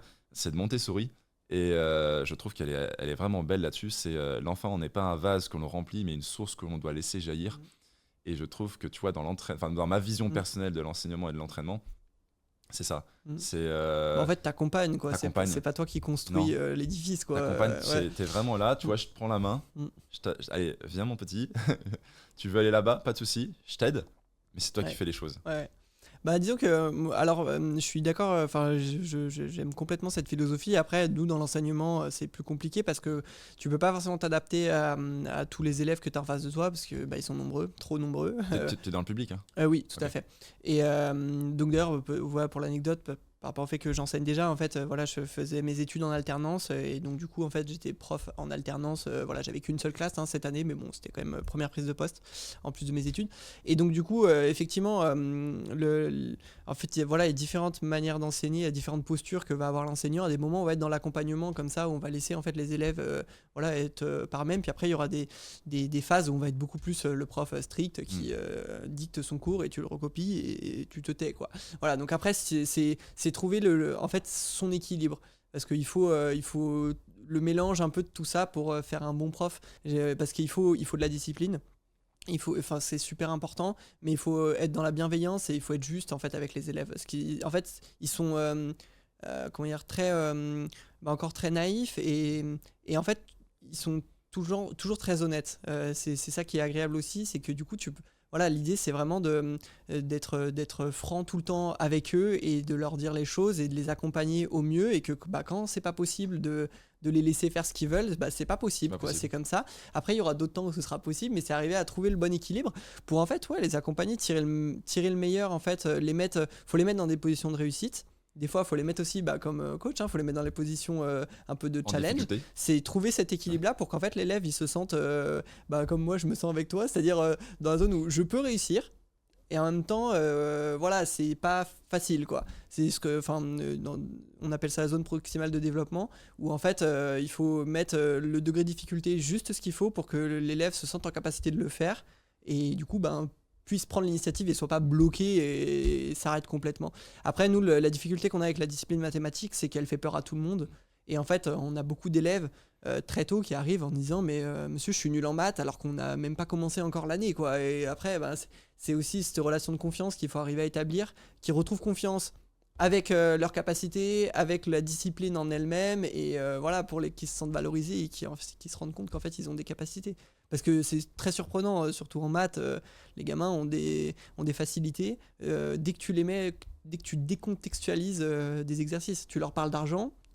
Là, c'est les rois du pétrole sur le. Non, enfin, moi j'ai des élèves, ils me disent monsieur, moi je veux les maths, ça me sert que pour compter l'argent, pas de souci. Du coup, tu vois, tu lui fais des exos sur l'argent, il te fait des trucs de dingue, et dès que tu remets un contexte complètement autre, il sait plus faire et il veut plus faire. Donc après, c'est trouver un peu cet équilibre avec tout le monde, parce qu'on est 20, 25 par classe. Enfin, nous, en tout cas, moi, dans mon établissement à Vénissieux, sur le plateau des Minguettes, on est une vingtaine d'élèves par classe, et donc après, c'est arrivé à jumeler, faire un peu un mélange avec tout ça. Et... Je trouve que c'est impressionnant la perte de confiance que les gens ont en ce moment. Je t'en parlais tout à l'heure, j'ai beaucoup d'athlètes moi qui arrivent et qui me disent par rapport à ce qu'on fait, par rapport à ce qu'on publie sur les réseaux, qui me disent Mathieu, mais ce que tu fais c'est exceptionnel, etc.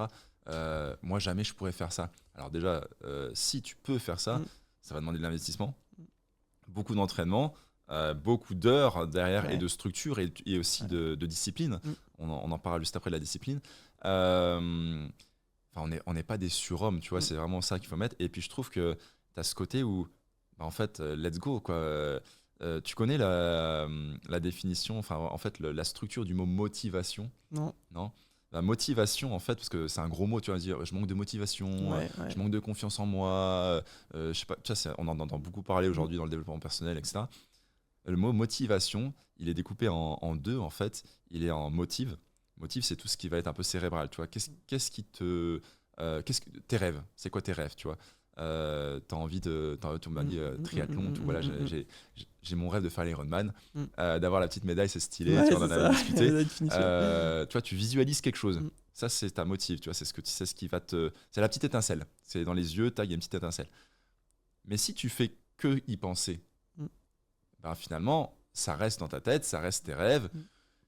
Et à la fin, si tu les réalises pas, c'est eux qui te courent après, et tu seras déçu, tu vois, tu seras déçu de ne pas avoir fait. Et en fait, dans la fin, tu as le mot action. Et l'action, c'est 90% du truc. Ouais, c'est ça. Et j'aime beaucoup Mike Horn qui dit ça, c'est que quand tu te lances dans un projet, tu as besoin d'avoir que 5% des réponses pour y aller. Et c'est vraiment ça, tu vois. Tu te lançais dans le triathlon, on n'a aucune idée de comment ça va se passer. La course à pied, c'était très compliqué, la natation aussi. Il n'y avait que le vélo, tu étais honnête avec toi et que c'était très... Enfin, tu étais bon, tu vois, là, pas de débat, ça passait. Mais let's go, tu vois, t'as pas ce côté... En fait, on trouve les réponses en chemin. Mais on les trouve en chemin, dans tous les cas, tu vois. Après, ce que tu dis, c'est hyper important sur le côté motivation. Enfin, en fait, je pense qu'il y a vraiment un côté où, avant de se lancer dans quoi que ce soit, il faut se poser avec soi-même.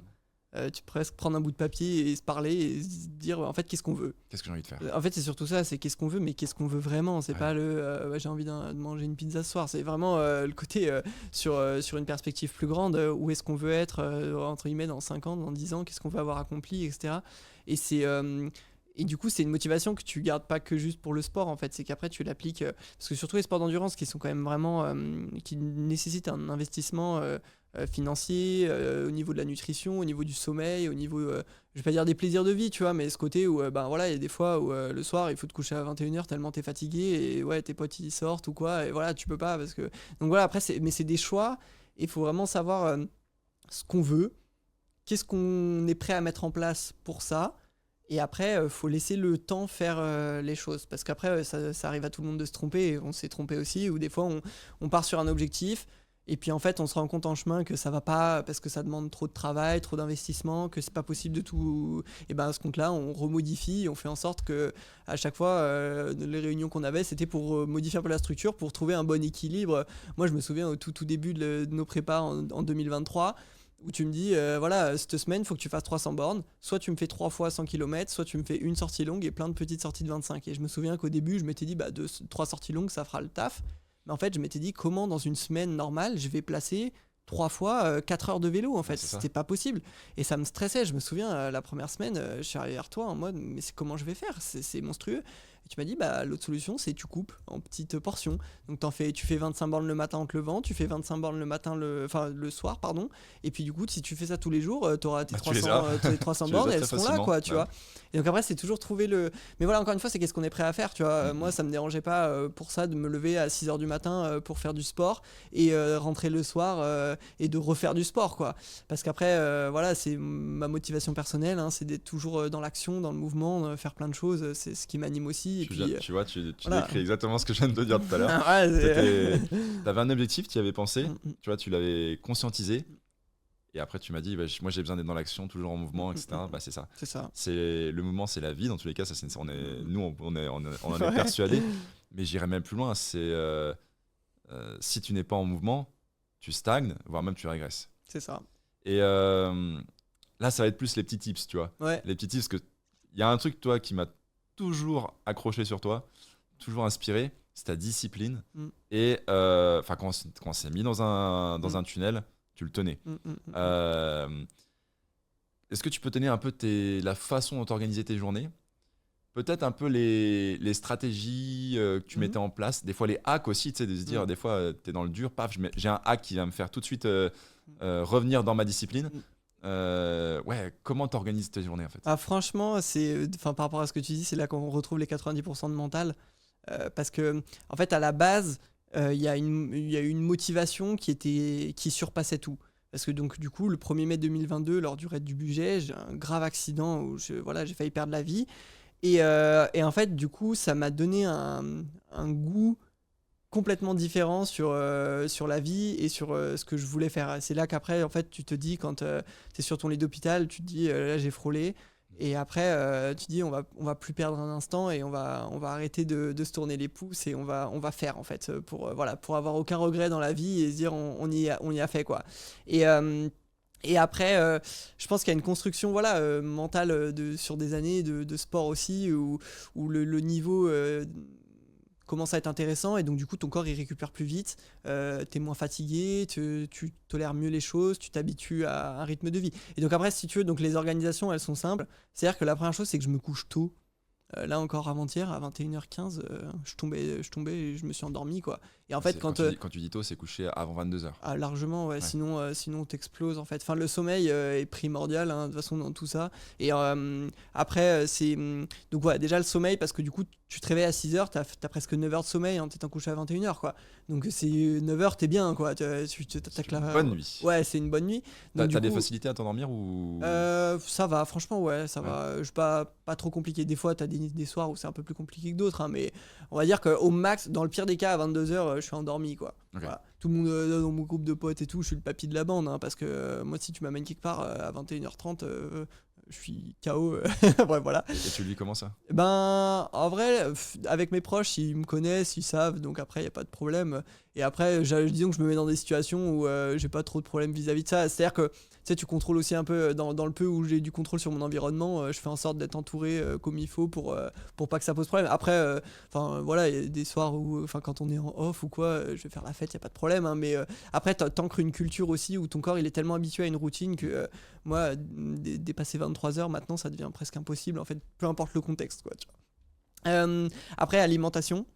Où là, ça a été que des hauts, des bas, c'est super difficile, mais en fait, quand le carburant est bon, après, en fait, tu peux tenir beaucoup plus. Enfin, alimentation, j'inclus aussi l'hydratation, parce que ces deux choses-là, elles sont primordiales. Tu vois, encore hier, avec la chaleur, vu que c'est les premières grosses chaleurs, tu as tendance à être un peu négligent sur l'hydratation.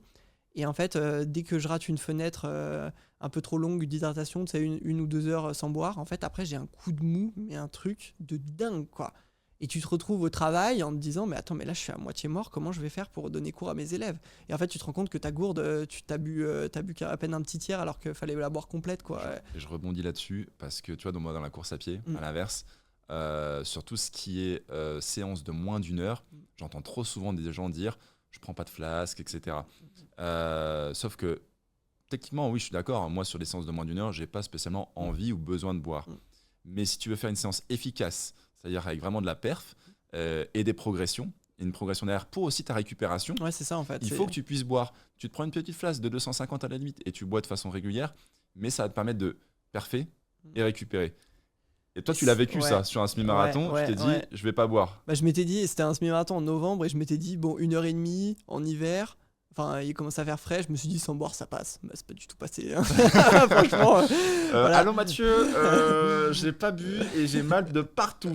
J'ai cru que j'allais t'insulter ce jour-là. Et tu vois, en fait, ce que tu. Enfin, je rebondis sur un truc que tu as dit, c'est qu'en fait, après, c'est toujours penser à l'après. Ouais, c'est ça. En fait, c'est avoir un recul. Enfin, moi, c'est comme ça que ça m'aide aussi beaucoup. C'est-à-dire que l'entraînement, ouais, des fois à 6h du matin, si je m'entraîne tôt le matin, ça va me faire chier.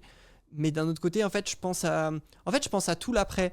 C'est tu dis, ok, je la fais maintenant, mais au moins ça veut dire que ce soir, j'aurais pas à la faire. Que ce soir, je pourrais profiter un peu de ma vie tranquille, me regarder un petit film à 19h, tu vois, enfin voilà, pour aller me coucher tôt.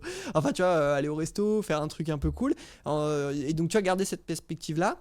Et après, je pense que sur l'endurance un peu ultra, comme on fait, il y a ce côté où, en fait, tous les jours, il faut que tu sois un peu dans cette mentalité de te dire, pour t'entraîner en fait à ta course, hein, parce que les courses qui durent une journée comme on fait, ou plus même, il y a ce côté où il faut que tu gères, que tu fasses des trucs maintenant pour dans 5 ou 10 heures en fait. Et donc du coup, tu cultives quelque chose, tu trouves des formules. Moi, ça a commencé par le petit déjeuner, où j'ai trouvé ma formule du petit déjeuner parfaite, tu vois. Quoi. Alors j'achète en vrac un mélange de céréales avec flocons d'avoine, des noisettes, des raisins secs, trucs comme ça, avec du lait d'amande. Je balance du beurre de cacahuète à foison, un peu de miel pour le côté sucré. Je mets des fruits de saison, tu vois, bananes, lancement abricot, trucs comme ça. Et en fait, ça me prend 3 minutes. J'ai pas besoin de prendre des quantités énormes parce que le flocon d'avoine, il y a la satiété qui vient vite aussi. Et je sais que c'est d'un point de vue nutritif, c'est correct, quoi. C'est-à-dire qu'il y a tout ce qu'il faut. Il n'y a pas de trucs genre Nutella, les céréales pourries et tout machin. Donc du coup, tu vois, déjà ça c'est un des trucs où ça me soulage énormément dans la tête, parce qu'en fait tous les matins tu te poses pas de questions, tu te lèves, tu fais ton bol et tu manges ça et puis c'est parti. Tu fais tous les matins la même chose ? Tous les matins la même chose. Il y a quasiment la même quantité, presque. Peu importe l'entraînement, peu importe la journée, en fait, je suis calibré comme ça me va très bien. Derrière, le midi, tu vois, au niveau de l'alimentation, si on parle sur les repas, le midi, c'est féculent, mais pas trop. C'est-à-dire trouver un bon équilibre pour pas être lourd et ballonné l'après-midi, tu vois. Donc manger ce qu'il faut, mais pas. Enfin, avec l'endurance, j'ai eu des gros bas parce que du coup, à des moments, j'avais très faim dans les journées et je compensais avec du très mauvais le soir, tout, parce que voilà. Donc après, c'est arrivé à anticiper ça et du coup, trouver des formules où je sais que le midi, je vais manger. En fait, généralement, pour pas me prendre ni la tête, ni me prendre trop de temps, en fait, la veille ou le dimanche, tu sais, tu fais une énorme salade de pâtes avec 1 kilo de pâtes et ça te fait ton repas de tous les midis avec dedans, t'as les légumes qu'il faut, t'as tout ce qu'il faut. La quantité, tu te calibres une quantité qui te correspond à peu près pour pas être trop balourd l'après-midi, mais pour être. T'anticipes en fait selon ta structure. En fait, c'est pour te faciliter la vie au quotidien, parce que si tu navigues à vue, tu rajoutes pas une charge. Ouais, tu souffres quand il faut aller faire les courses. Tu dois t'entraîner, t'as fait ta journée de taf, tu dois t'entraîner le soir et en plus t'as pas prévu ton repas du soir et donc du coup faut que tu ailles en plus faire des courses. En fait c'est super simple d'appeler Uber Eats et puis après c'est réglé, tu te manges un gros hamburger et sur le coup t'es content, mais en fait après le lendemain matin quand faut monter sur le vélo et que Mathieu quand tu me prévoyais des séances de seuil à 7h30 là et que t'arrives et que la veille t'as mangé de la merde, et en fait tu crampes tout de suite. T'as des sensations horribles, des brûlures d'estomac, c'est terrible. Et donc après, c'est voilà, anticiper ça pour calibrer au maximum, en fait, se soulager de tous les à côté. Au niveau de l'organisation, pareil sur l'entretien du vélo, choses comme ça. Je sais que je vais, tu vois, tous les mois, 1 mois et demi, je vais le poser, je vais le faire checker, nettoyer complet, checker complet pour être sûr que, tu sais, anticiper les conneries, parce que ça nous était arrivé la première course à Montélimar. Où en fait j'arrive la veille de la course et j'ai la roue arrière qui est complètement crevée et elle était coincée et j'arrivais plus voilà, et ça c'est parce que négligence de ma part aussi, tu vois. Et donc du coup maintenant tu sais qu'en ayant fait des boulettes comme ça t'en referas plus et donc t'anticipes au maximum, quoi. J'aime beaucoup dans tout ce que tu t'en dis depuis tout à l'heure, parce qu'en fait on est en train de faire comprendre que les sports individuels en fait ne sont pas des sports individuels. Non, c'est clair. Certes, dans la course ou sur le podium à la fin ou dans la perf, t'as un chrono qui est individuel, mais t'as toute une structure autour et t'as toute une équipe autour. Tu vois, tu me parlais tout à l'heure des sucs avec Edgar. On en viendra aussi sur ta vie personnelle là dans quelques instants. Mais moi, j'ai surtout un souvenir quand je dis ça sur l'Ardéchoise l'année dernière où t'arrives, t'es focus sur ta course. Donc là, ton vélo est prêt, tout est nickel, etc. Et là, on se rencontre juste avant que tu ailles te coucher. Merde, j'ai pas mes bidons. Ah oui, purée, c'est vrai. J'ai pas mes bidons, c'est-à-dire pas d'hydratation. On part quand même sur une course qui est quand même exigeante, avec des cols assez longues, et j'ai pas mes bidons. Et je sais pas si tu te souviens de ce que je t'ai dit à ce moment-là. Bah je me souviens très bien. Parce que déjà, moi, j'étais super mal vis-à-vis de toi et tout le monde, en fait, d'arriver et de dire j'ai oublié mes bidons. Et tu m'as regardé dans le blanc des yeux, tu m'as dit je gère, t'inquiète, va dormir. Avec un regard, il y avait tellement de confiance dans ton regard que je me suis dit en fait, c'est bon, je crois que là, je peux aller dormir. Et c'est bon, je me réveillerai demain matin, je verrai une flopée de bidons, tout ça. Et donc, tu les as vus le lendemain matin. Oui, tout Ce que tu sais pas, c'est que là, il était quoi ? Il était peut-être 21h, toi, à ce moment-là. T'es parti te coucher entre 21h et peut-être 2h du matin.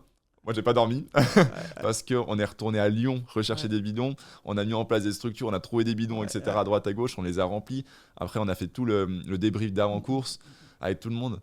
Voilà, c'était une super aventure. Mais tu vois, c'est ça qui est beau, c'est que finalement, dans une course individuelle, il y a toute une équipe autour de toi. Et moi, c'est ce que j'adore partager dans ces sports individuels. Tu vois, là, je lance tout un challenge autour du Running Lyon. On va être 5, 10, 15, 20 personnes que je vais accompagner dessus. Mais l'idée, c'est de créer une vraie équipe, une vraie team, où certes, à des moments, les gens vont s'entraîner individuellement, tu vois, parce que, comme tu dis, chacun, avec sa vie personnelle, va trouver ses moments pour s'entraîner. Mais l'idée, c'est de créer une communauté. Et dans cette communauté-là, de s'entraider. Et je trouve qu'il n'y a rien de plus beau que de remettre du collectif dans un sport individuel. Bah c'est là que Dynamic Step est incroyable là-dessus. Et que sans ça, je ne serais pas en musculation. Parce que c'est ce côté collectif qui fait que tu tiens aussi, que ça t'encourage et tout ça. Et après, au-delà de ça, donc les sports individuels, finalement, voilà, à la fin du truc, entre la ligne de départ et la ligne d'arrivée, t'es tout seul avec toi-même, mais dans ton effort. Mais c'est tout l'à côté, c'est tout, entre guillemets, le staff, tu vois, que tu peux mettre en place. C'est le kiné que tu vas voir, c'est ton préparateur physique, c'est ta copine, c'est tes amis, c'est tous ces trucs-là, les à côté qui font qu'après, sur les coups de mou, tu sais aussi que tu peux te reposer sur eux et que dans les cas d'athlètes tête en l'air comme moi, t'en as qui sont prêts à tout pour me trouver des bidons à 23h. C'était une très chouette aventure. Je pense que c'était une course avant la course même. Pour enchaîner sur le sujet de la vie personnelle cette fois-ci, parce que c'était un sujet dont on a beaucoup discuté tous les deux, beaucoup d'inquiétudes à un moment donné, parce que moi je t'ai connu, tu étais célibataire à ce moment-là, là maintenant tu as rencontré quelqu'un dans ta vie. C'est quoi qui t'a en fait inquiété dans cette relation? Comment aujourd'hui tu la vis, tu la gères? Enfin voilà, je te laisse un peu libre de cours de ce que tu veux dire. En fait, il y avait beaucoup d'appréhension parce que, comment dire, avec le style de vie que j'ai mené sur l'année 2023, en m'entraînant autant, et en fait, ça a généré quand même beaucoup de fatigue légitime, hein, mais du coup, c'est vrai que... En fait, tu vois pas comment c'est possible de faire matcher une vie de couple, un investissement émotionnel en plus, parce que du coup, tu donnes déjà tellement d'énergie sur plein de fronts, qu'à la fin, tu te dis, il me reste pas grand-chose, tu vois. Et donc, est-ce que tu vois, t'as la capacité de t'investir, d'aller en date, d'investir du temps et de l'énergie là-dessus. Au fond de toi, t'as envie, tu vois, mais tu te dis, en fait, est-ce que c'est possible, est-ce que c'est réalisable, comment, en fait, t'as plein de questions, comment ça peut matcher tout ça, et après, t'as la chance, moi j'ai eu la chance de tomber sur quelqu'un d'exceptionnel, où après, derrière, en fait, toutes les questions que je pouvais me poser, naturellement, j'ai même pas eu besoin ni de les évoquer, ni quoi que ce soit, en fait, ça a matché, et on s'est complété tout de suite, tu vois. Là où j'avais des peurs par rapport justement à ce côté fatigue, en me disant, imagine, je rentre le soir, j'ai envie d'être KO, de filer au lit et genre de me mettre un film tout seul, tout ça, etc. Je me dis, tu vois, ça c'est pas compatible. Enfin, j'avais peur. Enfin, dans l'image que j'en avais, c'était pas compatible avec une vie de couple. Et pourtant, tu vois, les soirs, des fois, ça vient même pas de moi, du coup, plutôt de ma copine. Et donc, du coup, tu vois, en fait, et c'est là où quand la première fois, ça vient d'elle, et tu te dis, ah, mais en fait, c'est faisable. entre guillemets, ouais, presque. Tu vois, tu casses toutes les petites barrières mentales que tu t'étais construites vis-à-vis de ça. Après, il y a beaucoup de communication aussi, tu vois, c'est-à-dire que carte sur table d'entrée aussi, tu poses et tu dis, ben écoute, voilà, moi, je suis comme ça. Parce qu'en fait, tu te rends compte, tu te découvres tellement dans le sport.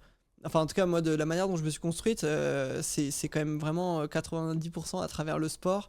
Et tu te dis, voilà, c'est un élément qui est plus que central dans ma vie. Et ça fait partie de moi. Après, disons qu'il y a aussi le côté, je reste raisonnable dans le sens où je sais ce que je veux dans ma vie. Encore une fois, j'ai une vision lointaine, tu vois. Je veux fonder une famille, je veux quand même avoir du temps voilà, pour la vie personnelle, familiale, même avec les amis, tout ça. Et du coup, bah, en fait, je sais aussi que là, je suis dans une fenêtre où c'est encore très faisable de s'investir à fond. Je sais aussi qu'il y aura des périodes où ce sera plus compliqué, mais toujours, en fait, la clé, c'est de trouver l'équilibre quotidien pour que personne se sente lésé, tu vois. Ouais, tu montes les curseurs, tu Ouais, descends. c'est ça. Et après, moi, enfin voilà, peut-être un peu un barjot sur les côtés, mais c'est-à-dire qu'après, moi, je voulais un peu tout. Enfin, du coup, quand j'ai vu que c'était possible de concilier tout, après, enfin, c'est possible de concilier tout à condition que des fois, tu acceptes, du coup, de faire certains enfin, je vais pas dire sacrifices, mais ajustements. Parce que du coup, ça va te dire, des fois, bah, tu as envie de passer du temps avec ta copine le soir. Tu sais que tu as un gros entraînement, bah, tu vas t'adapter pour que ton entraînement, tu le bourres dans la journée. Quelque part, à un moment, ouais, bah, tu vas te lever peut-être 1 heure plus tôt, tu vas te lever à 5h30, ok, mais bon, par contre, après, tu sais que le soir, du coup, t'es dégagé, t'es tranquille, et en fait, voilà, t'aménages un peu ton emploi du temps pour trouver le bon truc. Et en fait, faut être actif, c'est-à-dire que pas laisser les choses complètement se faire, c'est une organisation, tu vois, on en parle, on voit comment on gère, quelles sont les envies de chacun, et après on arrive à composer avec ça. C'est-à-dire qu'il y a des moments où quand les envies, les contraintes, les timings sont pas compatibles, on se pose et on discute, on se dit bon, sur quoi tu es prêt à lâcher, sur quoi je suis prêt à lâcher, et comment on trouve le bon équilibre pour qu'à la fin, en fait, en équipe, on avance ensemble, tu vois.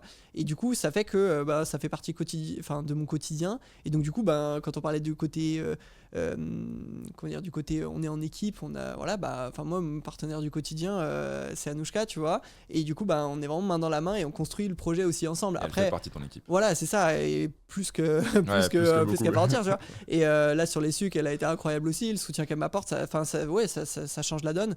Et après, bon, j'ai de la chance aussi parce qu'elle est super sportive. Donc, du coup, bah, on s'entraîne ensemble. Elle m'accompagne dans plein de mes entraînements, tu vois. Et ça rajoute encore quelque chose en plus que je connaissais pas sur les années d'avant. Moi j'ai énormément de chance parce que tu vois, je cours 16 bornes, 16,5 lundi, elle m'accompagne en vélo, donc tu vois, on discute, on est ensemble, à la piscine elle vient, elle est le bronze, tu vois, mais genre moi je m'entraîne et je sais qu'elle est là, et il y a ce côté où derrière ça te tire aussi toi dans la tête à bah ouais, t'es pas tout seul, et parce que des fois ce qui est dur quand t'es tout seul, c'est du coup de lâcher, parce que quand t'es seul face à toi-même dans ton appart tout seul et qu'il faut aller faire 1 heure de home trainer à 6h du mat, des fois la motivation elle est super dure. Quand tu sais qu'en fait t'es entre guillemets en équipe, ton planning tu l'as structuré, t'as une vision plus large, plus longue, plus lointaine, tu te poses pas de questions, et voilà quoi. Ouais, donc c'est une belle aventure qui se rajoute. Ouais, mais... c'est ça. Mais ça match et c'est parfait quoi. Enfin, à partir de là, du coup, on y trouve tous notre compte. Moi, je continue à faire le sport sans me priver. Encore une fois, c'est vraiment du coup une question d'ajustement sur des fois des timings, sur des horaires, sur tout ça. Mais après, en fait aussi, je pense que j'arrive physiquement à un moment donné aussi où je commence à être un petit niveau qui fait que je récupère aussi beaucoup mieux et beaucoup plus vite. Et donc ça aide parce que du coup, c'est-à-dire que les journées d'entraînement, je les encaisse différemment. Je les calibre mieux. C'est-à-dire qu'une journée de bi-quotidien, elle me fait moins mal qu'à l'époque, qu'il y a un an. Même là, sur le triathlon, quand j'enchaîne vélo, course à pied, tout ça sur la même journée, j'arrive le soir, je suis encore léger, j'ai encore de l'énergie, tu vois. Après, c'est une structure mentale que tu trouves aussi parce que c'est arrivé à avoir une certaine légèreté dans tout ce que tu fais, parce que si tu te mets trop de pression dans tout et trop de contraintes dans tout, après la base du truc, c'est qu'il faut que ça reste un plaisir, et que si tu kiffes pas et que ça te rend pas heureux, à un moment donné il y a un problème, et il faut trouver de l'ajustement qui fera que on retrouve le bon équilibre quoi. Je suis vraiment persuadé que tout est une question d'équilibre, d'honnêteté déjà avec soi-même, avec les autres, Et après que en équipe on trouve le moyen et puis déjà avec toi sur les entraînements, avec Anouchka pour comment on organise le quotidien, avec des fois ma famille pour comment voir mes frères, voir ma famille et tout, et après on s'organise et puis ça se passe super bien quoi. C'est vraiment inspirant parce que c'est vrai que beaucoup de gens se disent mais comment on peut combiner vie sportive, vie professionnelle et puis vie de couple à côté. Voilà, il suffit juste de s'organiser. Alors après, c'est le juste et quand même beaucoup dans la réflexion, dans la discussion, dans le management, etc. Mais à partir du moment où tu as des objectifs, que tu les conscientises, que tu es dans l'action et dans la discipline au quotidien, après, tu nous montres aujourd'hui que c'est réalisable. J'ai plusieurs petites questions. L'idée, c'est de les faire un peu au tac au tac. Ok. D'accord ? Donc, tu réfléchis pas, tu balances. Quel est le meilleur conseil qu'on t'ait donné dans le sport ? Attends, je sais pas, ça, je peux pas te répondre du tac au tac. Le meilleur conseil ? Franchement, là, Mathieu, tu sais pourquoi tu me mets une colle ? Parce que des conseils, du coup, tu sais, il y en a plein et en fait, ils sont tous bons. Enfin, généralement, dans tout ce que j'ai eu à prendre. Alors, celui qui t'a permis de passer vraiment au niveau supérieur. Ah, c'est dur. Parce que. Franchement, Joker. T'as pas de Joker ? Okay. J'ai pas de conseils qui m'ont. Celui qui entre guillemets le plus effectif, ce serait par rapport à la musculation, tu vois, où c'est toi qui m'avais dit, faut te muscler, voilà, parce que tu verras. Et oui, ça a été un game changer, vraiment. Mais après, tu sais, le conseil comme ça qui est, je sais pas, tu vois. Ok. Alors à l'inverse, quel est un conseil qu'on t'a donné, mais que tu estimes qui aujourd'hui est trop répandu et qui finalement en fait ne sert à rien ? Eh ben, c'est le côté le volume. Enfin, attention, il faut faire du volume, hein, c'est qu'on se comprenne, mais c'est le côté borné pour borner. Et en fait, moi, en arrivant dans un sport d'endurance, en connaissant rien, en fait, quand tu te renseignes, on te dit, tu sais, faut rouler à vélo, faut rouler 10 000 bornes par an minimum, sinon tu fais rien, donc faut rouler. Et en fait, c'est en te rencontrant toi que j'ai compris qu'en fait, on pouvait s'entraîner moins, mais s'entraîner mieux, et donc du coup gagner en rentabilité, en efficacité, parce que quand j'arrive sur les premières compétitions de vélo et que je vois les places que je fais par rapport, on va dire, à des vrais cyclistes qui m'entourent et tout, en fait, je me rends compte que je m'entraînais 4 fois moins en termes de volume horaire que les autres, mais de par tu vois, tout le travail de musculation qu'on a fait, toute la construction progressive, tous les cycles, l'alimentation, tout ça mis bout à bout, avec en fait, je peux pas dire que j'ai pas l'impression de m'entraîner, mais à des moments, en fait, j'ai l'impression que je m'entraîne vraiment pas beaucoup ou peu par rapport à d'autres et par rapport à ce qui serait exigé pour une telle course, tu vois. Ouais. Et donc ça, on oublie trop souvent que le repos fait partie de l'entraînement et voire même est la partie la plus importante dans l'entraînement. Ouais. Est-ce que aujourd'hui, si je te demande une personne, allez, on va dire deux personnes qui t'inspirent, c'est-à-dire qui pourraient être là autour de la table et tu serais hyper heureux, voire même comme un enfant, qui ? Déjà, il y a Edgar. Okay. Edgar, parce que je l'admire vraiment, vraiment beaucoup. C'est un athlète absolument incroyable. Et la deuxième personne, c'est difficile. J'aurais tendance à te dire un peu des gars de l'ultra. Okay. Je pense à un Steven Le Yarrick ou un Arnaud Manzanini, tu vois, des gars qui sont qui ont poussé cette optique d'endurance à l'ultime. Parce qu'en plus, tu vois, Arnaud Manzani, lyonnais, qui fait les podcasts Ultra Talk et tout, qui sont absolument incroyables. Et je trouve que ça correspond bien. Discuter avec lui, tu vois, ça serait ultra enrichissant. Ça serait ultra enrichissant. En plus, c'est ça. Ok. Et drôle que tu cites Edgar, du coup. Parce que, en fait, moi, Edgar, je le connais depuis pas non plus super longtemps. Hein. Enfin, ça fait aussi une petite année, quoi, maintenant. On s'est entraîné quand même un peu ensemble. Mais c'est vrai que, en fait, moi, ce qui m'impressionne chez lui, c'est son énergie, sa légèreté, en fait, parce que tu vois, je pense que pour encaisser des charges, il faut que dans l'esprit, ce soit léger et que ce soit facile, en fait. Et du coup, des fois, quand la vie quotidienne fait que tu as de la charge mentale pour plein de choses, c'est super dur d'être léger. Et quand sur les sports d'endurance, quand il faut aller te manger sans bande de vélo, si dans la tête, t'es pas vraiment léger et prêt à aller faire une balade où tu vas un peu poser parce que c'est long, hein, des fois quand il faut aller te faire les sorties hivernales à 7 heures de vélo, si toi dans la tête t'es pas au clair, t'es pas tranquille, t'es pas léger, t'es pas serein, ça passe pas. Ça passe pas. Et tu te forces et tu peux pas te forcer pendant autant de temps sur une échelle de plusieurs mois et tout. Et Edgar, je trouve qu'il est dans une légèreté qui est incroyable. Enfin, j'admire C'est vraiment impressionnant, beaucoup en fait. C'est impressionnant. Donc, C'est une ouais. bouffée d'énergie quand t'es avec Parce lui. qu'il s'entraîne comme un malade et pourtant vraiment on dirait que. Enfin moi c'est ça que j'admire Ouais. le plus chez lui quoi. Et ma dernière question, c'est demain, tu as le petit Anatole qui est là. Ouais. Tu as une citation à lui donner Alors une citation, je sais pas, en tout cas je lui donnerai un conseil. ou un conseil. Je lui dirais de s'écouter et de s'accrocher. Pourquoi? Juste ça. Parce que s'écouter, c'est le côté où là je l'apprends de plus en plus maintenant, c'est qu'en fait il faut vraiment écouter son corps et ses instincts de A à Z. Et pas Ouais. que dans l'entraînement, hein. C'est-à-dire que comme je te disais, hein, tu vois les formules qu'on propose, enfin que tu pouvais me proposer comme structure, des fois en fait, tu sais dans les tripes, il y avait un truc qui me bloquait. Et en fait, à une époque, je fermais ma bouche et puis je faisais, même si ça me convenait pas. Et maintenant, j'ai appris à m'écouter, à dire non, parce que je sais qu'on peut trouver des solutions en fait. Mm. Et avant, je pensais pas, tu vois, je me disais, et ça pour tout, hein, tu vois, même à l'école, même au travail, quoi. Où en fait, maintenant, je sais que d'en parler et d'essayer de trouver une solution, voilà, et que en fait, la priorité dans ces projets-là, c'est toi, enfin, même dans la vie, c'est toi. Et donc, du coup, si toi, t'es pas en accord, que tu t'écoutes pas et que tu fais taire la petite voix intérieure, ça marche pas, tu vois. Donc, du coup, je dis de s'écouter et de s'accrocher parce que, enfin, c'est la persévérance qui. Alors, tu me diras, je me suis accroché quand même déjà naturellement, hein, mais de s'accrocher parce que dans les moments de down, en fait, faut s'accrocher et ça, c'est le plus important parce que plus tu t'accroches, plus t'es certain qu'après l'orage, il y aura le beau temps ultime, quoi. Plus le sommet est Ouais, beau. c'est ça. Plus Et le du coup, sommet tu est vois, il y a eu des phases où j'ai un peu lâché et Mm. j'aurais aimé m'accrocher plus. À l'époque du tennis, à l'époque du basket. Alors après, je n'ai pas de regrets hein, parce que la construction a fait que j'en suis là aujourd'hui et je suis super heureux. Hein. Mais peut-être, tu vois, ça aurait mérité à des moments de plus tenir Persévérer. bon, quoi. Ouais, c'est ça. Ok. Bah écoute, merci beaucoup Anatole pour ce super échange. En tout cas, Avec grand plaisir. c'était un bon moment. Plaisir partagé. C'est mieux qu'une séance de psy des fois. On a beaucoup parlé, beaucoup échangé. Merci en tout cas.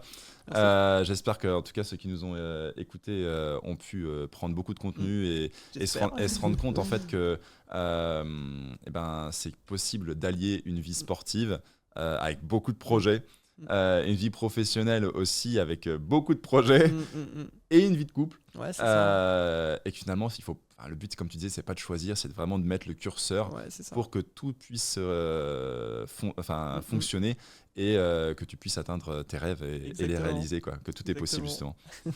Et donc n'hésitez pas à revoir ce podcast soit sur YouTube, soit sur Spotify, à liker et à s'abonner, ça nous permet de faire venir toujours plus de nouvelles personnes et de nouveaux abonnés, d'avoir des bons échanges comme on a eu aujourd'hui. Exactement. Et puis on se retrouve pour le prochain épisode.